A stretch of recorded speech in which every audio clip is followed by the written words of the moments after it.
늘 하던 질문을 또 드려야 될 시간이 왔습니다. 네, 일주일 동안 어떻게 사셨고 어떤 하나님을 만나셨습니까?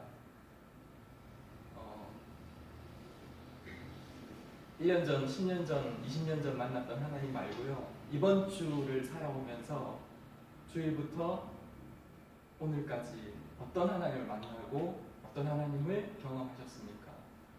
그 하나님 한번 떠올려 보시는 시간이 됐으면 좋겠습니다.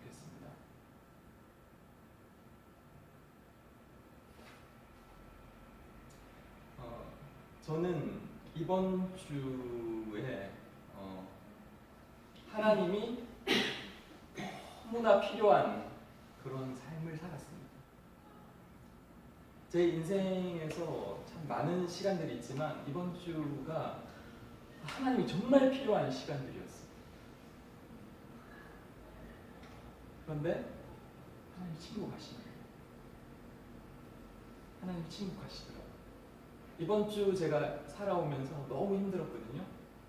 그래서 하나님 너무 필요한 시간이었어요. 그런데 하나님이 계속 침묵하시더라고요.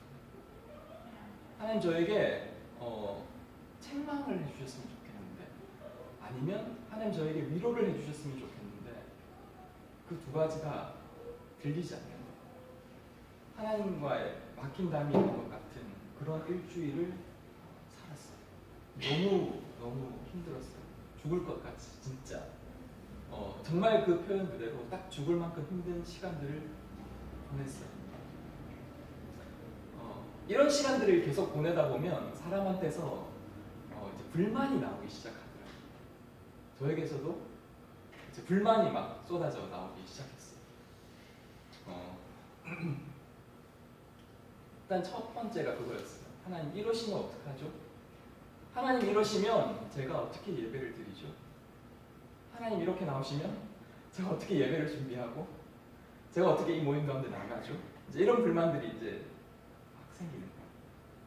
그러다가 제가 어떤 영상을 하나, 동영상을 보게 됐어요.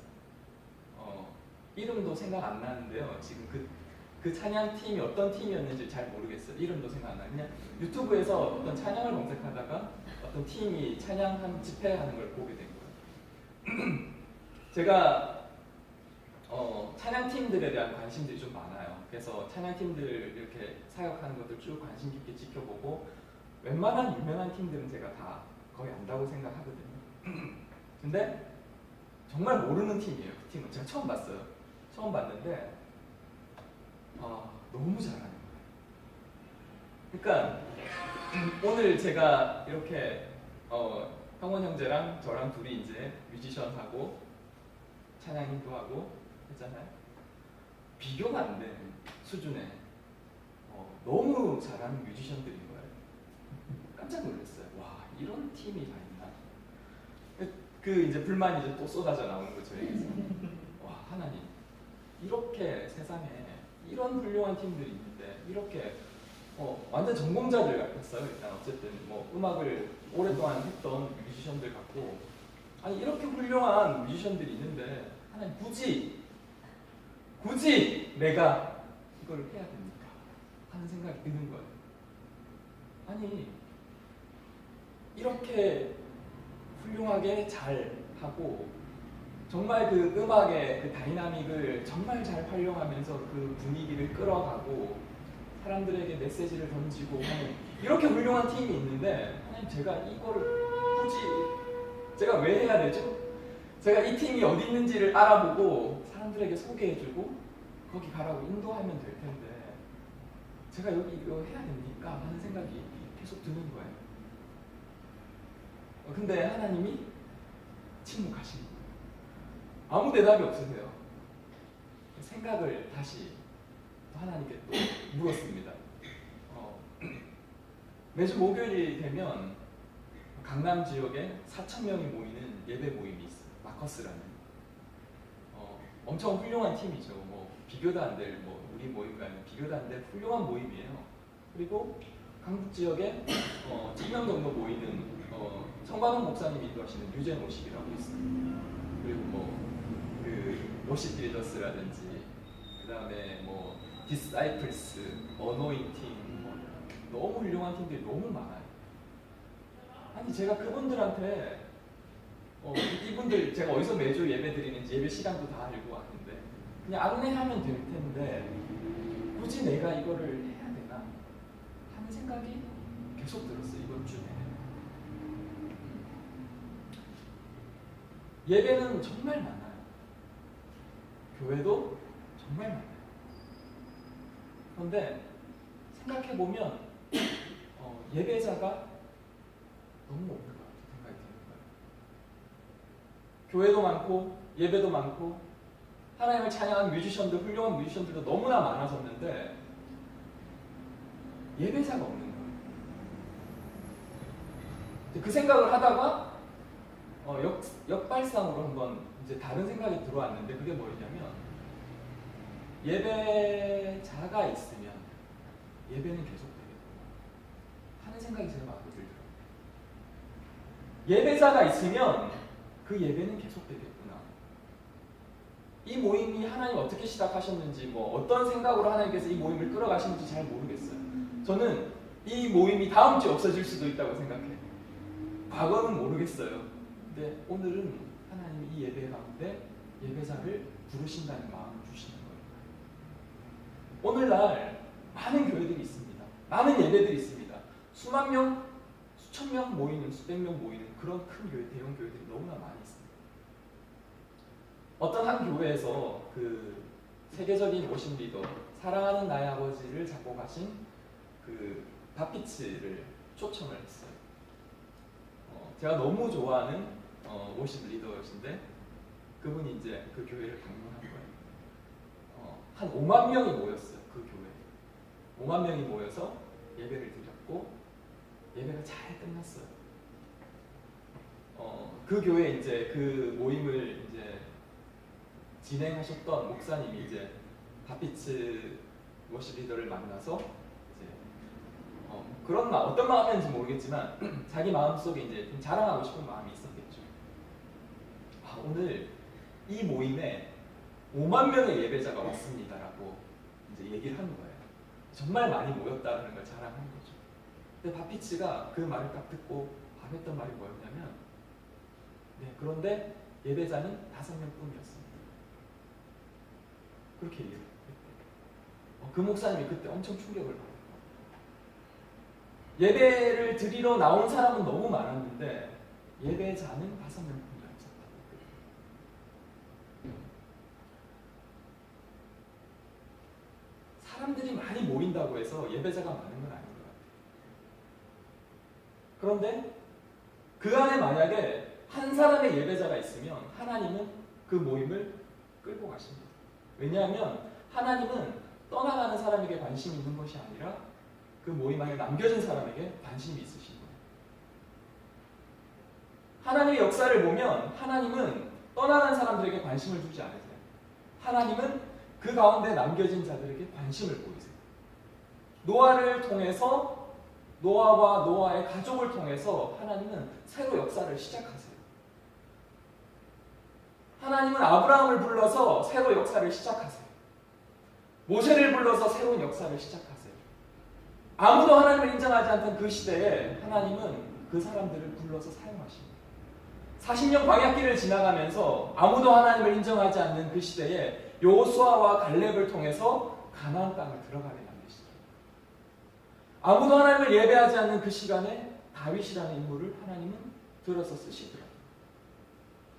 선지자들이 부르짖을 때에 하나님은 바알에게 무릎 꿇지 않은 7,000명을 내가 남겨뒀다고 말씀하시더라고요.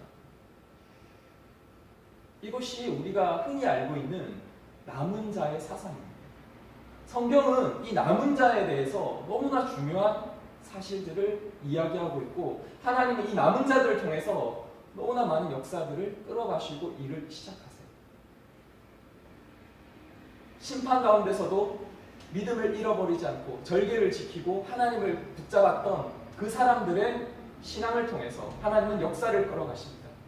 그런데 이것이 자칫 잘못된 것으로 흘러서 선민사상으로 흘러버리기도 합니다.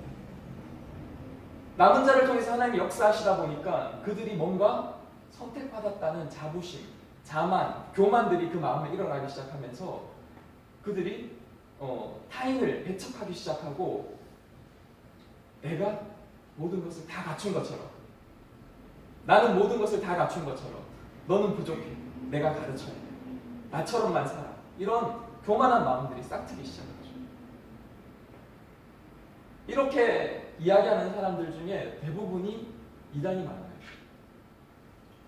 이단들이 이런 걸 굉장히 자주 사용하죠. 대표적인 한국교회 이단이, 한국교회 안에 있는 이단이 신천지갑교회. 그들은 14만 4천 명이라는 선택받은 민족이다라는, 선택받은 자라는 선민사상에 물들어서 기존 교회의 교인들을, 그리고 목사님들을 개돼지라고, 진짜 그렇게 불러요. 개돼지라고 불러요. 개라고 부르고 돼지라고 불러요. 그들이 주장하는 14만 4천의 정말 의미가 뭔지 알면 어떻게 저게 빠져들 수 있을까라는 생각이 들 정도로 정말 말도 안 되는 이야기인데, 거기에 빠져서 자기가 그 14만 4천 명 안에 들기 위해서 그렇게 힘쓰고 애쓰고 노력을 하고 있는, 심지어 통계를 보면 14만 4천 명이 넘었다는 통계가 있어요. 그러니까 어떻게 주장하냐면, 이제 이 원래 처음에 들어왔던 14만 4천 명 중에서 누군가가 빠져나간다는 거예요. 빠져나가고 새로운 사람이 들어와서 그 숫자를 계속 메꾸고 있다고 그렇게 주장을 해요. 그러니까 신천지에 있는 애들이 어떻게 하냐면 그 14만 4천 명 안에 들어가려고 더 노력하는 거예요. 더 열심을 다하는 거예요. 그리고 나는 거기에 들어갔다라는 자부심과 자만 가지고 교회를 얼마나 무시하고 깨부수는지 알 수가 없습니다. 14만 4천 명이라는 이 단어는 사실은 유대인들 사이에서는 굉장히 흔하게 쓰이는 숫자예요.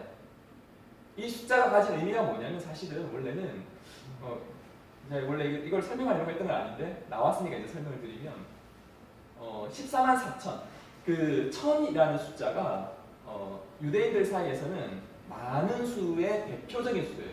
우리가 흔히 예를 들어서 백만장자라든지 뭐 만석군, 천석군 이런 단어들을 쓰잖아요.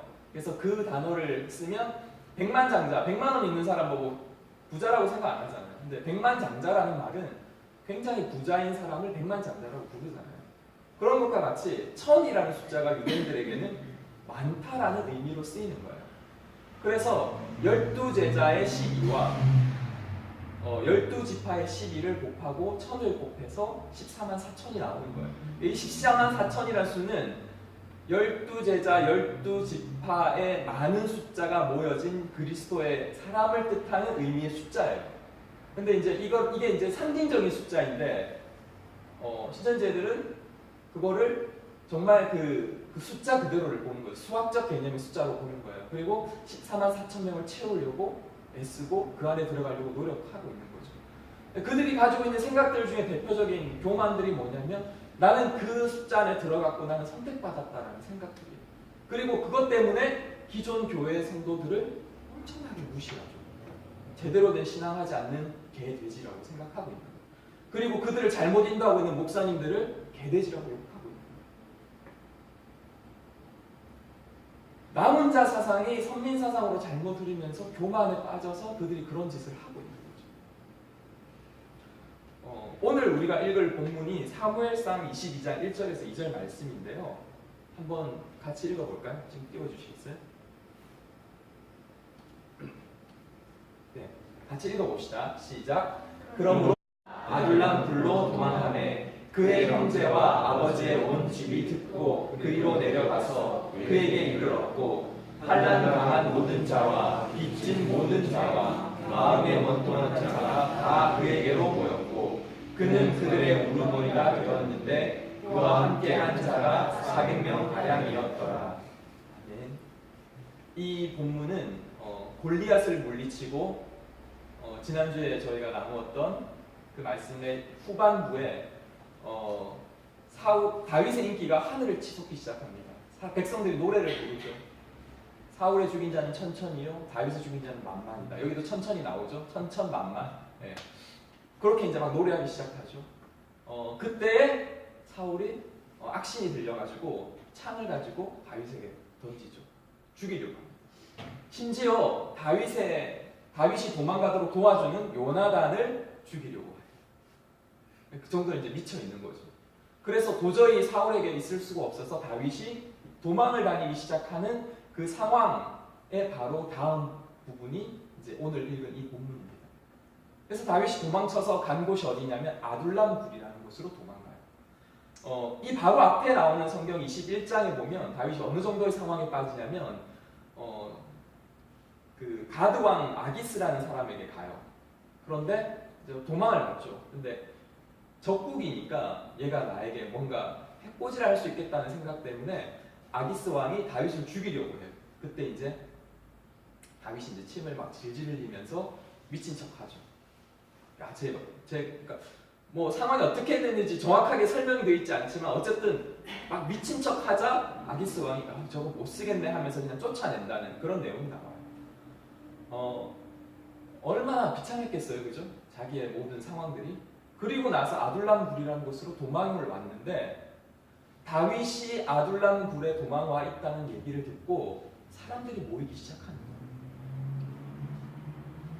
그 모인 사람들이 어떤 사람들이었냐면 환난당한 자들, 빚진 자들, 마음이 온통한 자들이 그에게 모였다고 설명하고 있어요. 구체적으로 이 사람들이 누구였는지는 뒤에 좀 설명이 나오긴 하는데 어쨌든 이 사람들이 거기에 모여서 다윗 왕국의 기초를 만들어 가기 시작합니다. 그리고 나중에 다윗이 왕국을 이룩할 때에 개국 공신들이 되기도 합니다. 어쨌든 이런 사람들이 모이기 시작했어요. 이스라엘은 이런 그 남겨진 사상, 선민 사상 이런 것들 때문에 그렇지 못한 사람들을 엄청나게 배척하는 그런 민족이었어요. 그러니까 사실 여기에 모였던 사람들은 사울 왕국 시대에 그 사회 안에서 배척받았던 사람들이었던 것 같아요. 뭐 정치적으로나 아니면 뭐 사회적으로나 아니면 뭐 신체적으로나 뭐 여러 가지 원인에 의해서 이스라엘 민족들에게 배척받아서 살 곳이 없어서 다윗과 같이 모였던 사람들인 것 같아요. 이스라엘 민족들은 이런 사람들을 보면 굉장히 싫어하죠. 그 사마리아 사람들을 굉장히 무시하고 그랬던 것처럼. 그래서 아마 여기에 모였던 사람들은 대부분 그런 사람들이었을 것 같아요. 근데 이걸 깨트린 분이 있는데 그분이 누구시냐면 예수님이었어요. 예수님은 오셔서 하시는 그 보여주신 모든 행동들이 남은 자에게 관심이 없는 거예요. 예수님은 남은 자에게 관심이 없었어요. 이스라엘이 생각하는 남은 자들은 자기들이었거든요. 하나님의 택함을 받고 말씀을 받고 율법을 행하고 율법을 받은 그 사람들, 특별히 제사장들, 레위인들, 바리새인들 이런 사람들이 남은 자다라고 생각했는데 예수님은 그 사람들에게 관심이 없는 거예요. 그리고 심지어는 자기들을 남은 자라고 생각했던 그 사람들과 자기들이 엄청 하찮게 보는 그 사람들을 예수님이 비교하면서 너희들은 얘들보다 못한 자들이라고 비판하기 시작하시는 거예요. 바리새인과 세리가 기도하는 내용, 그죠? 그리고 선한 사마리아인의 비유, 제사장과 레위인을 비판하면서 선한 사마리아인을 예수님이 끄집어내세요. 엄청 자존심 상하는 이야기예요. 이 얘기. 바리새인과 세리의 기도도 엄청 자존심 상하는 이야기예요. 말도 안 되는 이야기예요. 그 당시의 사회적인 분위기를 보면 우리가 남은 자인데, 우리가 선택받은 자인데 감히 어디 세리와 사마리아인을 우리하고 비교를 해. 그리고 결정적으로 삭개오 같은 사람, 세리장이었어요. 세리 중에도 대표. 그런 사람을 예수님이 용서하시면서 그의 가정에 들어가고 그와 숙식을 하고 그런 모습을 보이죠. 우물가의 여인, 사마리아 여인이었어요. 그 땅은 유대인으로서 지나가지도 않는 땅이었어요. 근데 일부러 그 땅 가운데로 지나갔어요. 그 여인이 물들어 나오는 시간에 정확하게 맞추셔서 예수님은 거기를 가신 거예요. 그리고 그 로마 군대의 백부장, 그의 하인을 고쳐주는 그런 내용들. 이유에서였는지 모르겠지만 눈물을 흘리면서 향유의 옥합을 깨뜨렸던 여인. 그 사람들이 모두 다 예수를 만났던 그 모든 사람들이 남은 자에 들어가지 못하는 택함받지 못한 백성들의 모습이었었어요. 그리고 결정타를 날리죠. 예수님이 어떤 비유를 하나 드시는데 말도 안 되는 비유를 드세요. 말도 안 되는 비유. 그게 어떤 비유냐면 바로 잃은 양 비유. 택함받은 99마리의 양이 우리 안에 있는데 그 양에 관심이 없으세요. 목자가. 그리고 그 양을 그냥 두고 한 마리 잃은 양을 찾기 위해서 들로 산으로 목자가 나간다는 이야기를 하시는 거예요. 이게 이스라엘 백성들 입장에서는 도무지 이해가 안 되는 이야기였다는 거예요. 저는 제가 남겨진 자인 줄 알았어요. 내가 남은 자인 줄 알았어요. 교만하게도 제가 나는 택함 받았구나. 나도 모르게. 말은 그렇게 안 하죠. 밖으로 말을 아무에게도 그렇게 얘기하지 않지만 나도 모르게 내 안에 그런 마음이 있었던 거예요. 하나님 나를 통해서 뭔가 일을 하시는구나. 하나님 나를 들어서 쓰시는구나. 하나님 나에게 뭔가를 주시는구나. 하나님 나와 뭔가 함께 하시는구나. 그런데 아니더라고요. 제 마음 안에 그런 교만들이 계속 싹트고 있었던 거예요. 제 마음 안에. 그런데 알고 보니까 저는 환난 당한 자였고 빚진 자였고 마음이 원통한 자였더라고요. 제가 바로 그 잃어버린 한 마리 양이었어요. 이 말씀을 읽는데 제가 일주일 동안 그렇게 기도하는데 하나님 그걸 깨닫게 하시더라고요. 제가 못 빠져 있고 선택받았다고 생각했고 남겨진 자라고 생각하고 있었던 그 시간에 저는 절벽 위를 걷고 있는 어린 양이었던 거예요. 하나님 저에게 그 모습을 보여주시는 거예요. 너는 잃어버린 양이야. 내가 너를 찾아 나선다. 아둘람굴에 모였던 그 사람들이 바로 잃어버린 양들이었어요. 다윗에게 모여서 다윗을 우두머리로 하고 그에게 모였던 그 많은 사람들이 바로 잃어버린 양이었어요.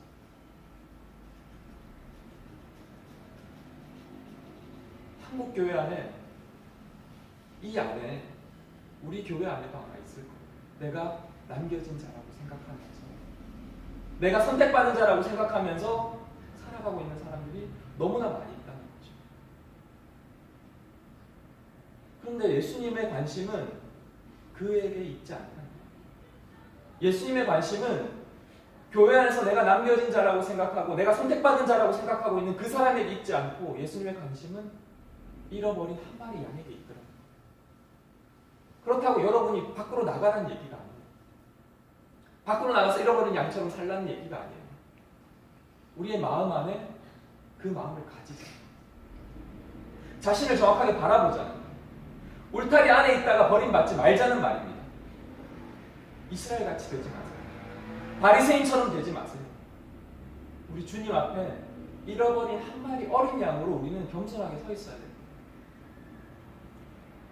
우리는 모두 다 그 잃어버린 양과 같은 자들이었습니다. 그 목자의 은혜가 아니었으면, 그 목자의 열심이 아니었으면 우리는 그 절벽에서 그냥 떨어져 죽거나 늑대에게 물려가서 죽었을 거예요. 그런데 99마리에게 관심 두지 않고 그 한 마리를 찾아 나서는 그 목자의 열심과 목자의 은혜로 말미암아 우리는 구원받은 사람들이에요. 우리가 우리 자신을 그렇게 발견할 때에 하나님께서 우리를 통해서 일하기 시작하십니다. 내가 남은 자, 내가 선택받은 자라고 생각하고 내가 자만에 빠지고 교만에 빠져 있을 때에 하나님은 침묵하시더라고요. 아무런 대답도 안 해주셨어요. 그런데 하나님은 내가 잃어버린 양이었구나라고 깨닫는 순간 그 양을 찾아 나서는 목자의 모습을 나에게 보여주시죠. 우리는 세상 밖에 있는 사람들보다 더 구원받을 만한 자격이 있어서 여기에 있는 게 아니에요. 우리는 밖에 있는 그 누구보다 한 터럭이라도 구원받을 만한 가치가 있어서 하나님 우리를 데려오신 게 아니라 우리의 구원은 그 목자의 열심이었고 그 목자의 긍휼이었고 그 목자의 은혜였어요. 우리가 할 것은 뭐냐면 그 목자의 음성에 귀를 기울이는 거예요. 목자가 부를 때에 반응을 보여야 돼요. 목자가 부르는데 숨어있지 말고 목자가 부를 때에 소리를 내야 돼요. 내가 여기 있나이다. 내가 여기 있나이다. 주여 내가 여기 있나이다 라고 우리는 반응을 보여야 돼요. 세상의 가치를 내려놔야 돼요. 우리는 너무나 많은 세상 가치를 추구하느라고 목자의 음성을 잃어버리고 살았어요. 오늘 원래 제가 이번 주에 설교하려고 했던 부분이 천국에 대한 설교를 하려고 했었어요. 그런데 하나님께서 이 부분으로 저를 끌고 가셨어요. 마지막으로 이 얘기만 하고 마치려고 합니다. 우리가 목자의 음성에 귀 기울이지 않는 이유는 뭐냐면 우리가 가지고 있는 세상의 가치가 너무 크기 때문이에요. 우리가 바라보고 있는 세상의 모습이 너무나 좋게 보이기 때문에 목자의 음성에 귀를 기울이지 않는 거예요. 공항에 가가지고 어떤 사람이 집을 짓기 시작했어요. 어떤 사람은 조그만 공간에 텐트처럼 방을 꾸미고 그 안에 가전제품, TV, 냉장고를 갖다 놓았어요. 그걸 보고 옆에 있는 사람이 나는 더 잘 만들어야지 하고 더 큰 집을 만들었어. 나는 2층 집을 만들어야지 2층 집을 만들었어. 또 어떤 사람은 거기 아파트를 만들기 시작해요. 그리고 거기서 살 것처럼 생각해요. 그런데 어느 순간 우리가 타야 할 비행기가 도착하죠. 우리는 목적지에 도착하지 않은 여행자예요. 우리가 세상 가치를 바라보고 세상의 것들을 가운데 공항에서 집 짓는 어리석은 자와 같은 삶을 우리가 사실 이 땅에서 살고 있는 거예요. 아무것도 우리를 채울 수 없는 언젠가는 버리고 떠나야 할 것들을 때문에 목자의 진정한 그 부르심에 귀를 닫고 반응 없이 목자의 그 음성에 반응 없이 살아가고 있는 것이 바로 우리의 삶이라는 거예요. 이스라엘 같이 되지 마세요. 바리새인 같이 되지 마세요. 저처럼 되지 마세요. 선택받았다고 남은 자라고 생각하고 교만에 빠져서 하나님의 음성을 듣지 못하는 어리석은 삶을 내려놓으세요. 하나님을 바라보세요. 이 시간 함께 앞에 불렀던 찬양 같이 찬양하면서 기도했으면 좋겠습니다. 우리의 바라보는 것이 이 세상의 가치가 아니라 하나님을 향한 하나님의 음성, 목자의 부르심, 그 부르심 가운데 나아가는 우리가 되기를 원합니다. 이 찬양 고백드리면서 함께 기도하겠습니다.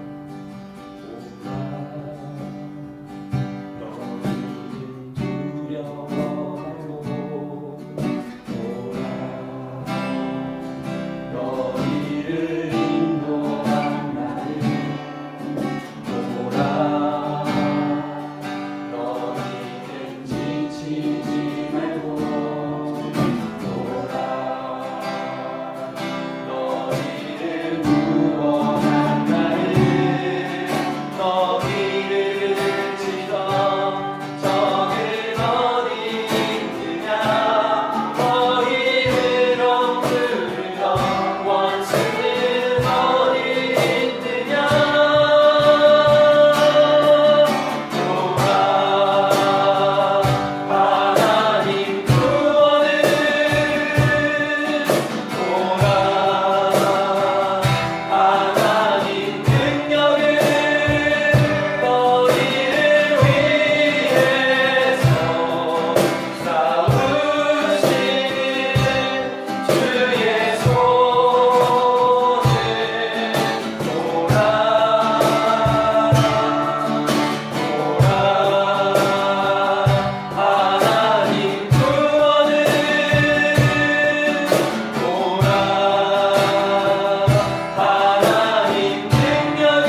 말씀을 증거할 수 있는 삶을 우리 가운데 주시옵소서.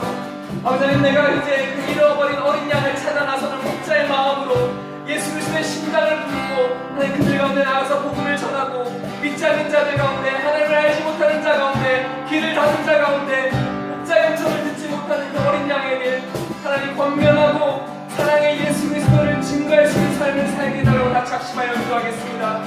살아계신 아버지 하나님, 그 은혜를 우리에게 주시옵소서. 우리는 아무것도 행할 수 없습니다. 우리 힘으로 행할 수 있는 것은 아무것도 없습니다. 오직 하나님이 이해를 행하시고 하나님이 이해를 가운데 역사하시는 것들을 바라보게 해주시옵소서. 우리는 하나님을 바라보며 하나님 행하시는 일들 가운데 성공하게 하여 주시옵소서. 아버지 하나님, 잃어버린 자와 같은 우리가 하나님의 도움을 받고 하나님 앞에 서 있었다면, 아버지 하나님, 이제 우리가 그 도움을 들고 하나님 믿지 않는 자들 가운데 나아가서 우리에게 도움을 증거하며 하나님의 그 귀를 닫는 자들과 같은 그런 삶을 살 수 있도록 천국의 은혜를 그들에게 증거할 수 있도록 하나님 도와주시옵소서. 세상의 가치에 빠져서 세상의 가치를 바라보며 아버지 하나님, 마치 공항에서 짐을 짓는 자와 같은 삶을 살아가고 있지 않았습니까? 아버지 하나님, 우리의 목적지가 여기가 아님을 알게 하여 주시옵시고 우리는 아직 목적지에 도착하지 않은 여행자인 줄 알게 하여 주시옵시고 아버지 하나님, 주님의 나라를 향하여 하나님의 나라를 향하여 주님이 되어져서 갈 수 있도록 주여 도와주시옵소서. 주님의 부르신 가운데 하나님 나아가며 많은 이들에게, 세상 가운데 많은 이들에게 주의 복음을 증거하며 십자가의 능력을 증거하는 삶을 살 수 있도록 주님 잡아주시옵소서. 우리 가운데 주님의 은혜 가운데 역사해 주시기를 원합니다. 하나님, 세상 가치 가운데 빠져서 목자의 음성에 귀를 닫고 살아왔던 우리의 삶임을 고백합니다. 하나님, 마치 공항에 집을 짓는 자들과 같이 우리의 목적지가 그곳이 아님에도 하나님 그곳에서 마치 천년만년 살 것처럼 우리는 이 땅 가운데, 이 땅의 가치에 빠져서 하나님의 음성에 귀를 닫고 하나님의 부르심 가운데 어떠한 반응도 보이지 않는 삶을 살아가고 있습니다. 하나님의 긍휼과 은혜로 우리를 붙들어 주시옵소서. 99마리의 양을 두고 한 마리의 양을 찾아 나선 그 목자의 열심으로 하나님 우리에게 찾아와 주시옵시고 우리의 심장이 되고 내가 너를 찾아왔노라고 말씀하여 주시고 우리를 붙들어 주시옵소서. 내가 그 목자의 음성 듣고 내가 마음의 문을 열고 하나님을 내 삶의 주인으로 모셔드리며 내가 이제 이 복음 들고 그 믿지 않는 그 어린 양들 가운데 내가 나아가서 복음 증거하는 삶을 살 수 있도록 아버지 하나님, 하나님의 은혜가 내게 필요하오니 이 시간 하나님의 성령이 내 심장에 대고 말씀하여 주시옵소서. 나에게 하나님 은혜로 함께하여 주시옵소서. 교만한 마음, 선택받았다고 생각했던 그 모든 악한 생각들을 내려놓고 하나님, 주님 없으면, 주님이 함께하지 않으면, 주님의 은혜가 아니면 죽을 수밖에 없었던 자였음을 고백하며 그 하나님 앞에 무릎 꿇고 머리 숙일 수 있는 우리의 심령 되게 도와주시옵소서. 예수 그리스도를 만났던 그 세리와 같이, 그 여인과 같이, 그 사마리아인과 같이 하나님, 우리가 그러한 삶으로 주님 앞에 서게 하여 주시옵소서. 우리의 모든 부끄러운 모습들 다 내려놓고 주님 앞에 용서와 구원의 확신 가지고 기뻐 뛰어가던 그들의 심장을 우리도 가질 수 있도록 주님 도와주시옵소서. 특별히 하나님, 청년들을 위해서 기도합니다. 이 시대가 악하여서 하나님 악한 사탄의 그 세속의 가치를 빠져서 하나님을 바라보기보다는 세상의 가치를 추구하고 세상의 스펙을 향하여 달려가고 있는 청년들 가운데 그리스도의 마음을 주시옵소서. 그들을 찾아다니는 그 그리스도의 목자의 심장을 그들이 알게 하여 주시옵소서. 그들이 깨닫고 하나님 앞에 서서 하나님을 붙들고 남은 생에 남김없이 하나님 앞에 헌신하며 드릴 수 있는 그 은혜를 허락하여 주시옵소서. 우리 가운데 내일 예배를 통하여 더욱더 하나님의 큰 은혜와 큰 능력 부어주시기를 원하오며 감사를 드릴 때 예수님 이름으로 기도합니다. 아멘. 우리 하나님께 영광의 박수 올려드립니다.